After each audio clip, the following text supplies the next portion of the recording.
Star Wars The Rise of Skywalker is now just 70 days away from its official release by writer and director J.J. Abrams and Chris Terrio, as well as creator George Lucas. This is Mike Zero. Make sure to subscribe if you're new to the channel for future Star Wars content.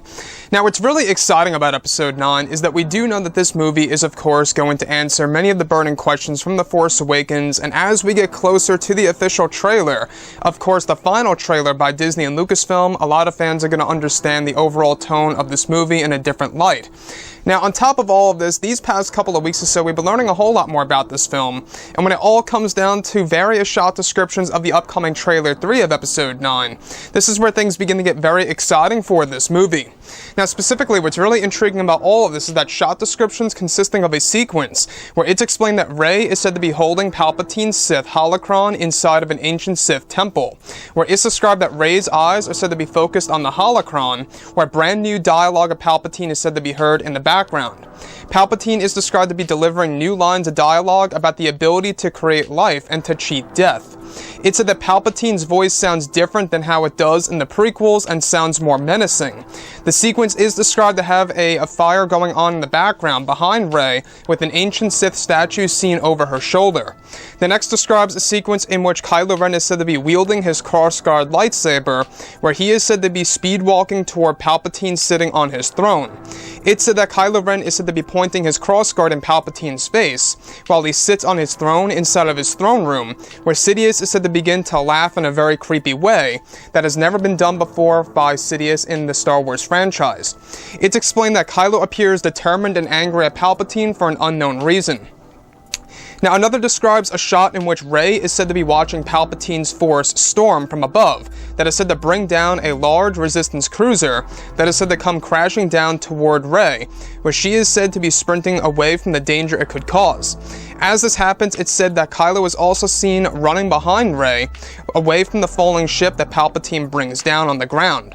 During the shot, it's explained that X-Wings are seen falling down to the surface of Exegol as well, where Palpatine's Force storm is said to have a huge impact on the Resistance fleet. So let's go over a couple of parts about this. Now, what's really great about the upcoming trailer is that we do know that the trailer is going to be a big deal for Disney and Lucasfilm in order to get the marketing done correctly, as well as a way in order to really give the fans a better sense of the overall tone of this movie and where things are really going, right? So that's the thing about Episode 9. With the upcoming trailer, it's said to be the darkest one out of all the trailers that have been done for the sequel trilogy so far. And I think that's a very impressive thing by, J.J. Abrams, the fact that he's trying to really sell this movie off as the darkest Star Wars film there is. And exactly how that's going to compare to Revenge of the Sith really does all, determine on whether or not it's going to be executed in a specific way. Now, the one piece that I do want to go over that, of course, involves Palpatine is where he's using a new ability called a Force Storm and bringing down one of the large Resistance cruisers.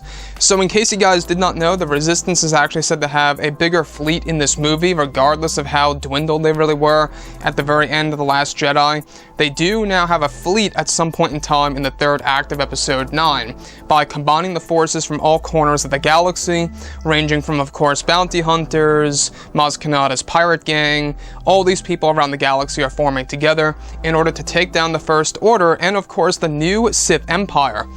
Now, the other piece that I do want to go over that really, stands out to me a lot as well is, of course, a moment in which Rey is said to be holding Palpatine's Sith holocron. Now, we're not quite sure exactly where this is, other than the fact that it's based within a Sith cave/temple.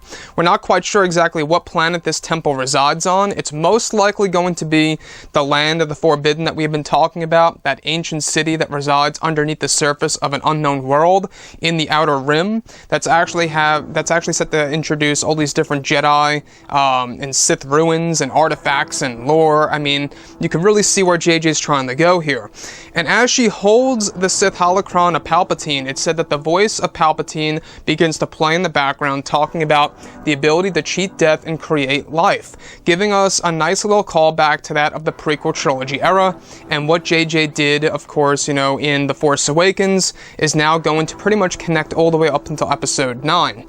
So with that being said, you can really see that this movie, Disney and Lucasfilm, are trying their very best in order to get holocrons pretty much as known as lightsabers, right? That's a big deal by Disney and Lucasfilm. They want to get holocrons pretty much as familiar to the fans as lightsabers are. And I think that without a doubt, that also has to do with selling products over at Star Wars Galaxy's Edge. Now, with the trailer coming out on the 21st, it's actually said that they moved it from the 14th to the 21st, and the fact that it's going to air during Monday Night Football, it's going to have a large audience that's going to go ahead and watch this once it airs. So anyways, guys, drop a comment below. Let me know what you think about all of this in the comments, and if you guys did enjoy the content for today, do make sure to drop a thumbs up on this video to support the channel. I thank you all so very much for the kind support, and I'll catch you guys next time.